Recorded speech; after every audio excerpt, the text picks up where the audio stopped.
Chers amis, bonjour. Je m'appelle Alain Ravoyard et je suis heureux de vous accueillir à Vona, dont je vais vous expliquer en quelques mots l'histoire et le patrimoine, puisque je suis académicien de la Dombes, membre de la Société d'émulation de l'Ain et surtout, pour ce qui nous intéresse aujourd'hui, membre de l'association Vona Patrimoine, qui gère le patrimoine et qui fait les recherches pour en savoir plus sur l'histoire de Vona. Alors, cette vitrine dans laquelle nous nous trouvons est caractéristique puisqu'elle présente des éléments tangibles de notre patrimoine. On peut commencer à l'époque antique puisque nous avons ici deux pièces romaines, un as et un sesterce, qui datent du IIe siècle après Jésus-Christ. Des pièces romaines tout simplement trouvées ici dans les environs de Vona. On suppose que ces pièces ont pu être peut-être sont tombées de la poche d'un voyageur qui passait par Vona. On arrive au Moyen-Âge, on sait qu'ici se trouvait une implantation mérovingienne puisqu'on a retrouvé un sarcophage lors de la rénovation de ce bâtiment, dont je parlerai plus précisément tout à l'heure, et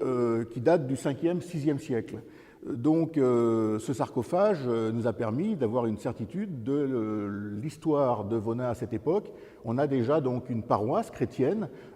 qui prendra plus tard le vocable de Saint-Martin, puisque Saint-Martin de Tours est passé ici, et certainement à cette occasion qu'on a donné son nom à la paroisse de Vona. Nous découvrons la suite de notre patrimoine vonassien à travers le chœur de cette belle église qui n'en est plus une, puisqu'elle a été désacralisée en 1875, lorsque la nouvelle église a été construite. Alors cette église, elle date du XIIe siècle, mais comme je l'expliquais précédemment, on a découvert des tombes mérovingiennes lorsqu'on a rénové ce bâtiment en 1992, et donc on estime que le bâtiment avait été construit sur un lieu de culte beaucoup plus ancien, peut-être même qui remontait à l'époque gallo-romaine. Donc ce bâtiment du XIIe, dont les charpentes datent du XVe, il avait la particularité d'être utilisé depuis la Révolution, à part une toute petite période, comme salle des fêtes, ce qui a permis, avec les enduits qui avaient été posés sur les murs, de protéger, en quelque sorte, bien involontairement, certaines peintures dont nous voyons ici des exemples. Un Christ en majesté et un Saint-Éloi qui est le patron des orfèvres, qui sont des peintures qui datent du 15e, début 16e, mais qui n'étaient inconnues de la population volassienne moderne, puisqu'elles étaient cachées sous une couche d'enduit. Et c'est quand on a rénové ce bâtiment qu'on a découvert ces merveilles. Ça explique qu'on a deux clochers à Vona, ce qui surprend toujours nos visiteurs, puisque souvent la question qui nous est posée, y avait-il un temple et une église catholique? Pourquoi deux clochers? En fait, tout simplement parce que cette église, à la Révolution française, elle n'a pas été démolie, puisque c'était la seule pièce assez grande pour accueillir les conseils municipaux qui venaient d'être créés, et donc on pouvait accueillir l'ensemble de la population volassienne à ce moment-là, dans cette pièce, et elle était indispensable. Le vrai développement économique et global de Vona se produit en 1857, puisqu'on a l'implantation d'une gare avec le passage d'un chemin de fer sur la ligne Bourg-Mâcon.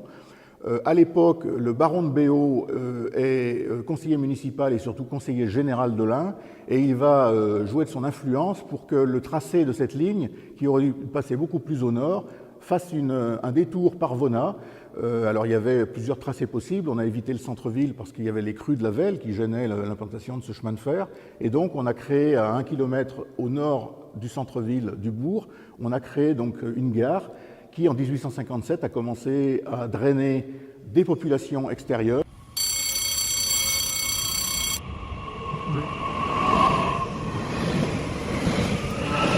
On a un afflux de touristes, déjà à l'époque, alors qu'ils viennent même de Paris ou de Genève,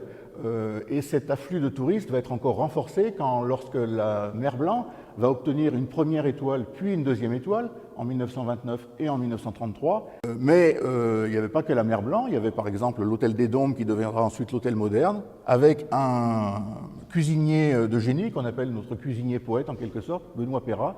qui était un homme au destin extraordinaire dont peut-être nous parlerons plus précisément une autre fois.